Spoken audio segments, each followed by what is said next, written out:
বুদ্ধ বলেছিলেন যে তৃষ্ণা দুঃখের কারণ। তৃষ্ণা যেটা তন্হা, এটা কি দুঃখ আনে। এখন এর একটা প্রয়োগ দেখি। প্রয়োগ বলতে এরকম একটা বিখ্যাত ঘটনার সঙ্গে আজকে আলোচনা করব, যে ঘটনা বিজ্ঞানী নিউটনের সাথে ঘটেছে। অর্থাৎ তৃষ্ণা দুঃখের কারণ কিরকম ভাবে জড়িয়ে থাকে একদম বাস্তব একটা উদাহরণ দিয়ে আলোচনা করব।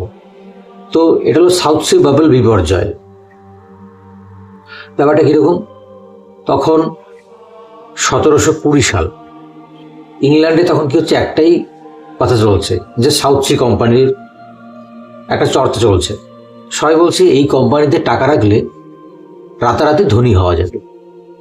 তো বিজ্ঞানী নিউটন তিনি করলেন কি, তিনিও টাকা রাখলেন সে কোম্পানিতে। টাকা রাখার পরে প্রথমবার বুদ্ধিমানের মতন সময় মতন আবার বেরিয়েও আসলেন। ঠিক আছে, তার লাভও হলো, 7000 পাউন্ড লাভও হলো। তখনকার সময়ে 7000 পাউন্ড মানে অনেক টাকা।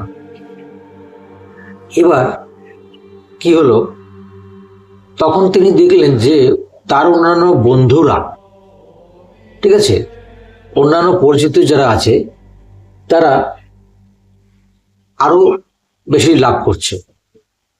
এই যে আরো বেশি প্রফিট, তো তার মনটা তখন কি হলো, টানলো, তৃষ্ণা আসলো।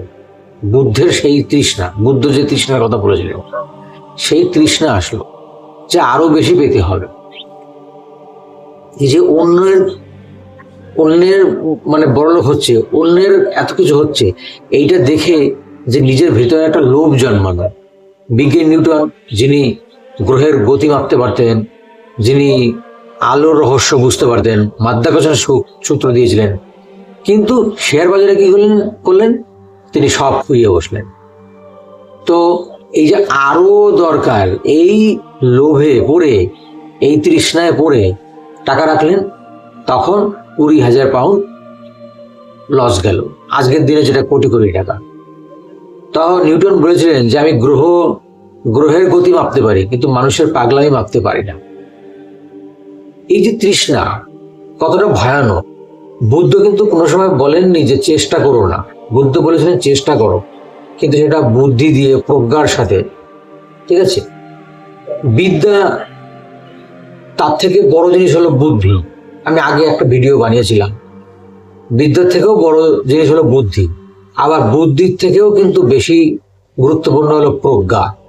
যেদিন নিউটনের সেই প্রজ্ঞা দিয়ে কাজটা করতে পারেননি, তিনি লোভে পড়ে, তিনি যদি প্রথম যে টাকা পেয়েছিলেন সেটা নিয়েই সন্তুষ্ট থাকতেন, তাহলে কিন্তু তার কোনো সমস্যা ছিল না, ভালোই লাভবান হতেন।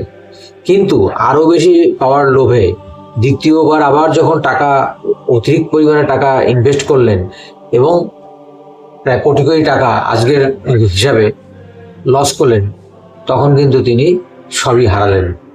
ঠিক আছে, তো এর থেকে বোঝা যায় কি, যে বিজ্ঞানী নিউটন নিশ্চয়ই বুদ্ধিমান ব্যক্তি ছিলেন। তিনি এত বড় একজন বিজ্ঞানী, ঠিক আছে, তিনি গ্রহের গতি মাপতে পারা, মাধ্যাকর্ষণের সূত্র আবিষ্কার করা, ক্যালকুলাস আবিষ্কার করা, মানে গণিতের ক্যালকুলাস তাকে বলা হয় যে আবিষ্কার করেছিলেন, এত কিছু। তার মানে কি তার বুদ্ধি ছিল, কিন্তু প্রজ্ঞা নেই। প্রজ্ঞা দিয়ে সেদিন কাজ করতে পারলেন না।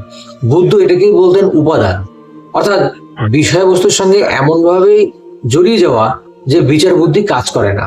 তো বিজ্ঞানী নিউটনের সেদিন তাই হয়েছিল, যে বিচার বুদ্ধি কিন্তু তখন কাজ করছিল না।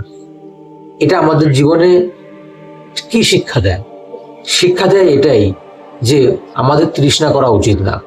যা পাচ্ছি, যেটুকু পাচ্ছি সেটা নিয়েই সন্তুষ্ট থাকা উচিত। আমাদের চেষ্টা করা উচিত, আমরা চেষ্টা করবো অবশ্যই, কিন্তু আমরা প্রজ্ঞা দিয়ে বিচার করব। ঠিক আছে, বুদ্ধের এই প্রজ্ঞা তৈরির জন্য আমাদের কি দরকার? আমাদের ধ্যান করা দরকার, বুদ্ধের উপদেশ ফলো করা দরকার। ঠিক আছে, তাহলে এই ভিডিও থেকে আমরা একটা লেসন পেলাম এবং এই লেসনটাকে আমরা আমাদের বাস্তব জীবনে কাজে লাগাবো।